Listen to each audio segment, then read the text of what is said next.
What's up? I am David Long. Today we're going to be talking about integral epistemology. I'm going to be offering you some 2.0 upgrade.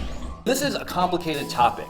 A lot of people don't understand integral epistemology or zones or integral methodological pluralism anyways. So talking about how it potentially gets it wrong and some of the problems with it might be a little bit like, stay with me, because I'm hoping that on the back end, I will be able to offer up something that's a lot more clear and understandable. So let me see if I can quickly and simply explain integral methodological pluralism, or zones. The simplest way to think about it is that it's supposed to be a first person and a third person approach to each quadrant. For example, a first person perspective on a first person perspective is phenomenology. So me talking about my feelings. A first person, me, talking about a first person, me. A third person perspective on a first person perspective is structuralism. So like when we think about developmental psychology, when we think about spiral dynamics, trying to use third person measurable systems to be able to talk about someone's first person ideas, that is structuralism. So you can kind of see what's happening here. The idea is we take a first person perspective and a third person perspective on all the quadrants, and this is a type of methodological pluralism, or we talk about them as zones. So already here we're getting some kind of an idea of an epistemology and a corresponding idea of ontological zones. What does that mean?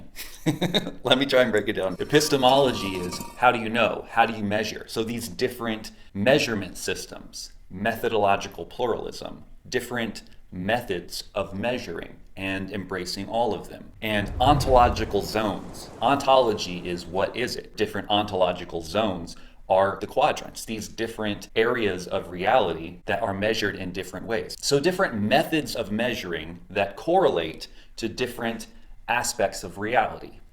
The problem is when we actually start thinking about this thing more in depth and we start thinking about zone 4 and zone 5 and zone 7, these aren't actually methods of knowing like phenomenology or empiricism. These are actually particular scientific disciplines that might correlate to knowledge from this quadrant. So the integral zone map that we have now includes the words ethnomethodology, autopoiesis, and social autopoiesis.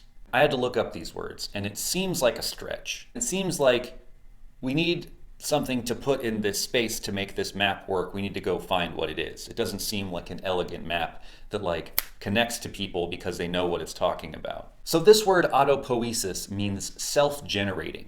So if we don't believe in free will and we don't start from cosmological idealistic assumptions, which we don't in Integral 2.0, then we don't think that consciousness goes all the way down and back. If we're really transpersonal and we think that self is just a concept, then there is no self. Now there might be some kind of self-generating things happening. For example, if I cut my arm, my body repairs itself, but those are just holons doing what they do unconsciously in reaction to their environment. And I personally don't will the healing to happen. It just happens. So is autopoiesis even the right word for zone 5 and 7? Wouldn't it just be 5 personal psychology and 7 social psychology? And how is that not just equivalent to structuralism or ethnomethodology? I'm assuming that zone 2 structuralism includes more than just stages. I'm assuming it includes things like types and other psychological factors that we can measure. What's the difference between zone 2, a third person perspective on a first person perspective, or structuralism, and zone 5, which seems like it should be my first person perspective on a third person object? But isn't that just behaviorism, or a combination of phenomenology and empiricism? How is this an epistemic methodology? What does self-generating have to do with the first person perspective on a third person object? It seems more like an ontological claim about the nature of reality than it does like a epistemic approach. It also says on there cognitive science. Is that not just structuralism or zone 2? Are we talking about neuroscience? And isn't that phenomenology plus empiricism? A combination of methodologies, like getting phenomenological reports from people and correlating that to third-person brain measurements. So are we saying that different combinations of epistemic methodologies become new methodologies in themselves? Like zone 2 plus the combination of zone 1 and 6 equals zone 5, and zone 5 plus the combination of zone 3 and 8 equals zone 7? Is this the kind of mathematics we have to get to? Super confusing. I think this is part of the reason why hardly anybody in the integral community knows about this stuff. And when they do know about it, they're just kind of like, okay, sure, I guess I'll just take your word for it on that. Since you're the Einstein of consciousness, you're using all these big words. I'm not really sure how it relates to reality. So yeah, I guess you just must be right. You're so smart. That seems to be what has happened. I originally thought that these were supposed to be first and third person methodologies that correlated to each quadrant, but I guess not. Instead, it seems like we're talking about different scientific disciplines like cognitive science and how we might talk about a first-person perspective of a second-person object in third-person terms, like in Zone 5, for example. This is super complicated stuff. I don't think it's very eloquent. I don't really think it's achieving any of the things it's set out to do. I think we can do better. So what I think is happening with integral methodological pluralism is that on one hand, it's trying to be a methodological pluralism, a pluralism of different epistemic approaches. And it's also trying to talk about all the different potential ontological zones, as well as it seems like it might be doing a type of multidisciplinarianism, wanting to include all of the possible scientific disciplines and the knowledge that come from those disciplines. While all of these are important projects, they all kind of get convoluted in this model and really fail to be consistent or good at doing any of them. The different projects are smushed together. We don't actually get different epistemic approaches that correlate to each ontological zone. We don't have a good map of what the different epistemic approaches are and how they correlate to different quadrants. And it seems like in some places we might be projecting ontological zones where they don't even exist. If we're looking at a rock, that object doesn't have consciousness. To think about it from the perspective of phenomenology or structuralism or autopoiesis really doesn't make any sense. So in some cases, it might be projecting ontological zones where they don't exist. To echo my criticism of the first point, we're not really making a good map of scientific multidisciplinarianism. We're conflating epistemic methods with scientific fields. So I'm going to try and solve some of these problems and introduce a new integral epistemology 2.0 style. Okay, here's the upgrade from IMP to 4P4Z. This is the integral 2.0 upgrade of epistemology. So 4P4Z is 4 prime epistemic methodologies in all 4 ontological zones. Just like this shirt. Speaking of this shirt, if you like this shirt, which of course you do, hit up this link, go to Society6 and get yourself one. So the 4 prime epistemic methodologies are phenomenology in the upper left, the scientific method in the upper right, hermeneutics in the lower left, and systems theory in the lower right. In the upper right, there used to be a focus on empiricism, but I think that's a little bit outdated and kind of reductionist. I think talking about the scientific method is actually better. And the 4 ontological zones are the 4 quadrants that we know and love.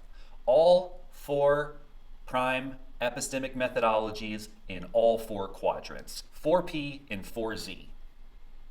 So instead of having 2 zones in each quadrant, we now have all 4 epistemic primaries in all 4 quadrants. It's a little bit more complicated than just the first and a third person approach to each quadrant, but it makes a lot more sense. There are also different disciplines that correlate to each quadrant. For example, in the upper left, we have psychology. In the upper right, we have natural science.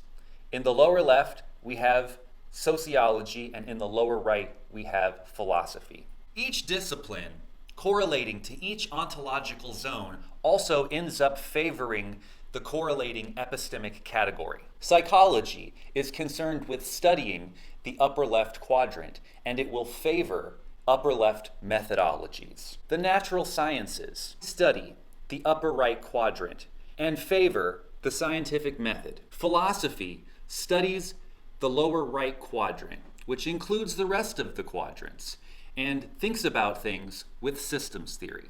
Sociology studies the we space, and it mostly is concerned with hermeneutics or meaning and value. So a couple big differences between this version of epistemology and integral methodological pluralism.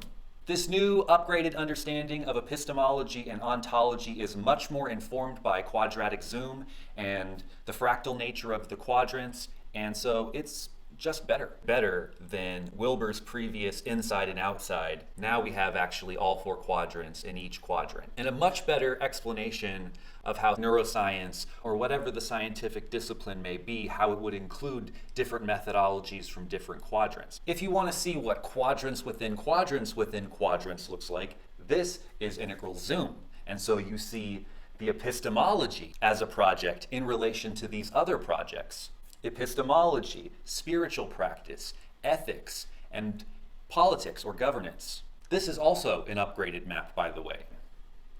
These 2.0 integral upgrades, definitely expanding your cognitive operating system. Also, instead of looking in the appropriate quadrant for data, we will both look in the appropriate quadrant for data and also do tetravalidation or cross-quadrant analysis to understand the idea in a larger perspective. I think a good understanding of things will start with looking in the appropriate quadrant for data, but then we have to test that idea in a larger context. The other thing that we want to do much better is we want to understand exactly how many ontological zones are actually in play in any given context. Unfortunately, Wilber's preference for Eastern idealistic Buddhist ideas have crept into every part of the map, and it has definitely affected the epistemology as well. The old map basically acts like everything has interiority, even things that don't have interiority, and that's a problem. So we're actually able to make some distinctions and have a little bit more nuance than he had.